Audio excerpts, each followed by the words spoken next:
Hello friends, today we are diving into Surrounded by Idiots by Thomas Erikson. Have you ever walked away from a conversation and thought to yourself, is there something wrong with them? Are they just stupid?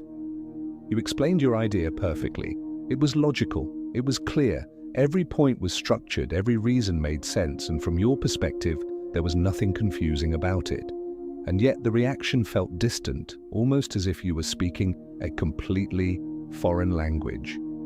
There were nods of agreement, quiet assurances that it sounded right, and then actions that moved in the exact opposite direction of what you had asked. Or worse, the atmosphere shifted entirely. The tone tightened, emotions surfaced. What was meant to be a rational explanation was received as criticism, and your logical solution was interpreted as a personal attack. We have a name for these people. We call them idiots, we call them difficult. We label them as the problem. But what if I told you that the problem isn't them? What if the friction you feel in your relationships at work, at home, with your friends, isn't because they are stupid, but because they are speaking a different language and you don't have the translation key? Today, we are breaking down the international bestseller, Surrounded by Idiots by Thomas Erikson. This isn't just a book summary, this is a psychological tool that will change the way you see every single human being on the planet. By the end of this video, you won't just understand the idiots in your life, you'll understand how to talk to them. And more important is, you might just realize that sometimes you are the idiot too. Chapter 1. The Discovery of Four Colors. Thomas Erikson opens the book with a story we can all relate to. He was a young manager, frustrated out of his mind. His team was talented, but he couldn't connect with them. He thought they were lazy. They thought he was a tyrant. Sound familiar? One day, a mentor sat him down and said something that cracked his reality wide open. The mentor said, "Stop trying to make them like you. Start trying to understand how they see the world." Erikson realized that human behavior isn't random, it's a pattern, and these patterns can be sorted into four distinct personality types. To make it simple, he assigned them colors. Now, before we dive in, you have to understand something crucial. No one is just one color. We are all unique mixtures. But everyone has a dominant color, a default setting that they revert to when they are stressed, comfortable, or being themselves. Think of it like a hand. You have four fingers, but one is usually the longest. Here they are, the reds, that is power holders. These are the driven, competitive, assertive people. They are the CEOs, the go-getters, the ones who walk into a room and own it. They love results, they hate small talk. The yellows, that is socialites. These are the optimists, the creative dreamers, the life of the party. They talk with their hands, they get distracted by shiny objects, and they value fun above all else. They love recognition, they hate details. The greens, that is relators. These are the calm, patient, friendly people.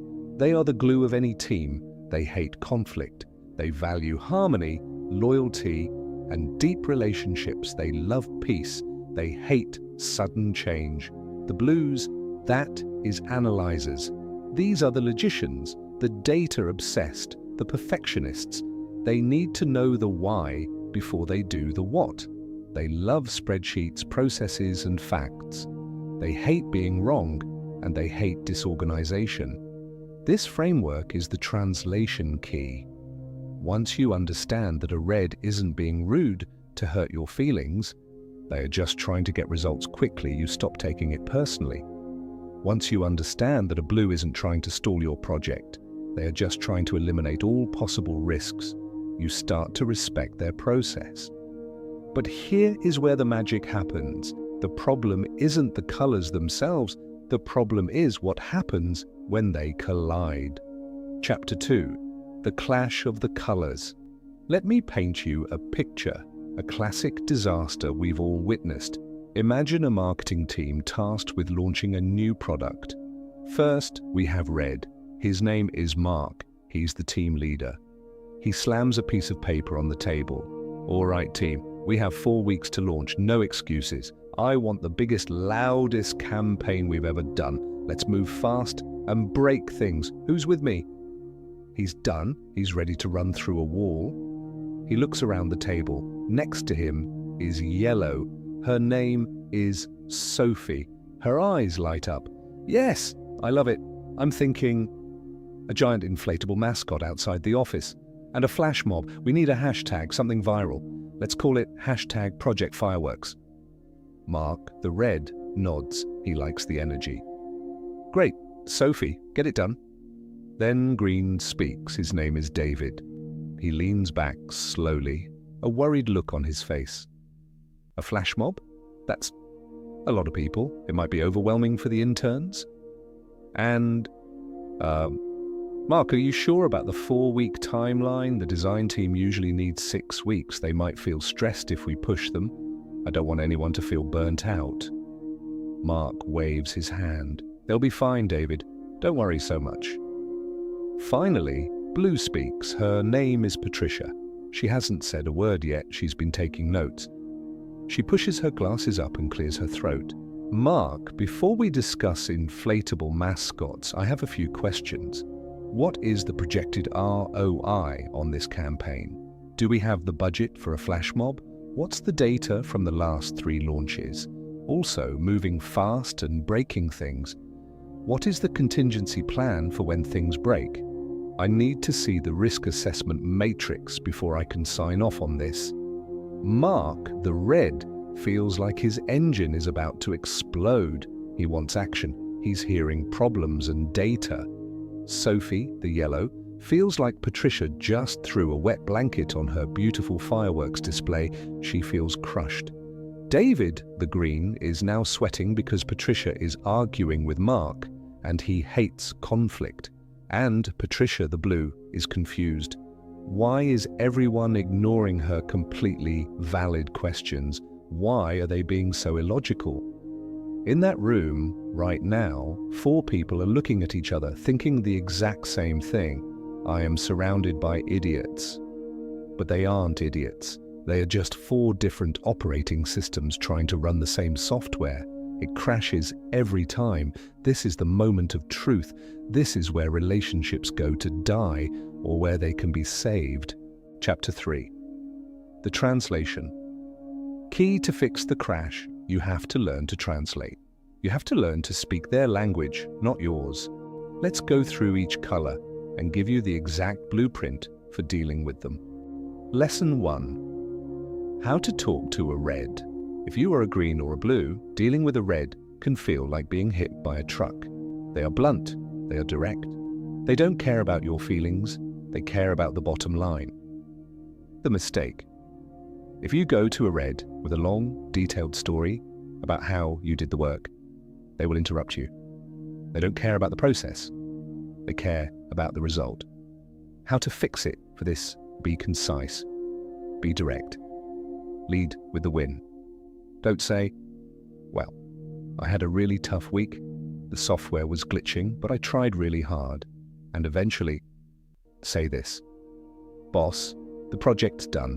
We exceeded the target by 10%. Here are the key numbers.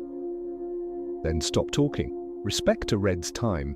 Give them options, don't just give them problems. And whatever you do, don't cry in their office.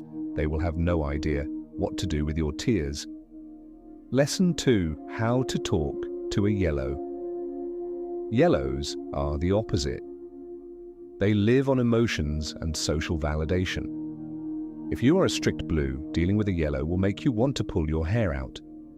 They are messy, loud, and unfocused. The mistake: bombarding them with data and deadlines. If you tell a yellow, "Hi, we need to follow this 12-step procedure," you will kill their soul. They will shut down. How to fix it for this? Be enthusiastic, be social, connect with their dreams. Don't say, "Here is the 10-page manual for the new process." Say this: "Sophie, I have an amazing opportunity for you. This new project is going to get you so much visibility. People are going to love your ideas. Let's brainstorm some fun ways to make it happen." By the way, we just need to follow these 3 simple steps to make sure it doesn't get shut down. Praise them publicly, give them the spotlight, and when they get off track, gently guide them back with enthusiasm, not criticism. Lesson 3, how to talk to a green. Greens are the heart of the operation, but if you are a fast-moving red, you might see them as slow, stubborn, or lazy. They aren't. They just need stability. The mistake, springing sudden changes on them or putting them on the spot in a conflict. If you yell at a green, they will not fight back. They will retreat into their shell and never trust you again. How to fix it for this? Be patient, be personal, show you care. Don't say, David, we're changing the entire schedule starting Monday. Deal with it. Say this, David, I need your help. I know you value stability, and I really appreciate how you keep this team balanced. We have to make a change to the schedule. How do you think we can do this in a way that keeps the team happy and stress-free? Listen to them. Ask about their weekend. Show gratitude. If a green trusts you, they will move mountains for you. Lesson 4. How to talk to a blue. Finally, the blues. If you are a yellow, blues are the fun police. They kill your vibe with questions. But here's the secret. Blues aren't trying to be difficult. They are trying to be correct. The mistake. Being vague or emotional. If you say to a blue, "Oh, I have a gut feeling this is the right move," they will laugh at you. Guts don't show up on a spreadsheet. How to fix it for this? Be prepared.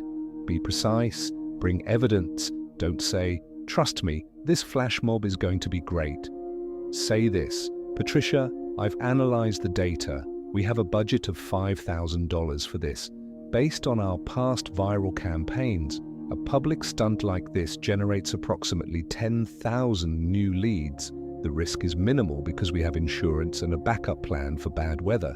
Here is the cost-benefit analysis." Give them time to think. Don't force them to decide on the spot. Respect their need for accuracy, and they will become your most reliable ally. Chapter 4. The Mirror. Now for the hardest part of the book, the part we all want to skip. It's easy to diagnose everyone else. It's easy to say, "My boss is such a red tyrant," or "My coworker is such a whiny green." But Erikson asks us to look in the mirror, because every strength, when overused, becomes a weakness. If you are a red, your drive to win can turn you into a bully. People won't follow you because they respect you, they'll follow you because they fear you. And fear-based loyalty dies the second you turn your back. If you are a yellow, your optimism can turn into flakiness. You promise the world in a moment of excitement, but when it's time to do the boring work of delivering, you've already moved on to the next shiny idea. People stop trusting your word. If you are a green, your desire for peace can turn into passive aggression. You say yes to avoid conflict, but then you don't deliver because you're resentful. You smile to someone's face and then complain about them behind their back. If you are a blue, your need for perfection can turn into paralysis.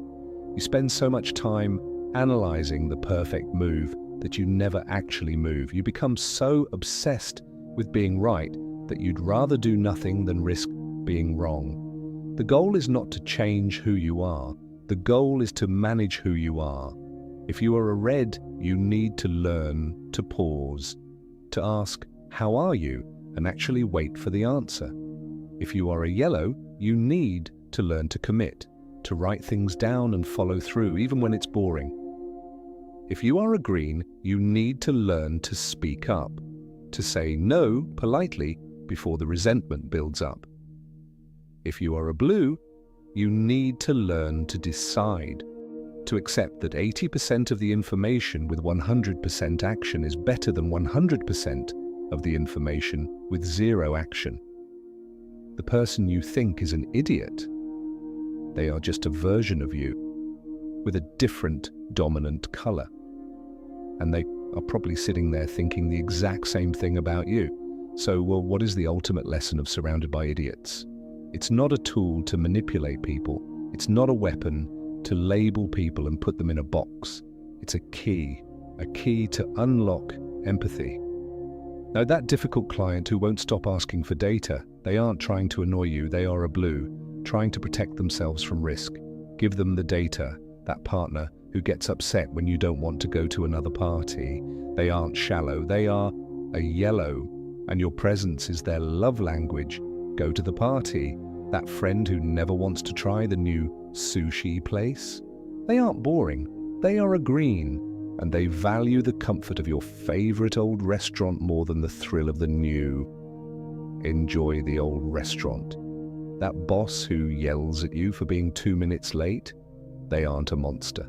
They are a red, and they see lateness as a sign of disrespect. Be on time. The world is not full of idiots. The world is full of people who speak a different dialect of the human experience. Your job, your mission, if you choose to accept it, is to become fluent. Start tomorrow. Pick one person in your life that drives you crazy, just one, and ask yourself, what color are they? What do they really need right now? You might just find that the idiot you've been fighting turns into the ally you've been needing. If this perspective shift was valuable to you, if you want to master the art of understanding people, then hit that subscribe button right now. Join this community of thinkers and builders who refuse to see the world in black and white. Tap the bell so you don't miss our next deep dive. And I'll see you in the next video.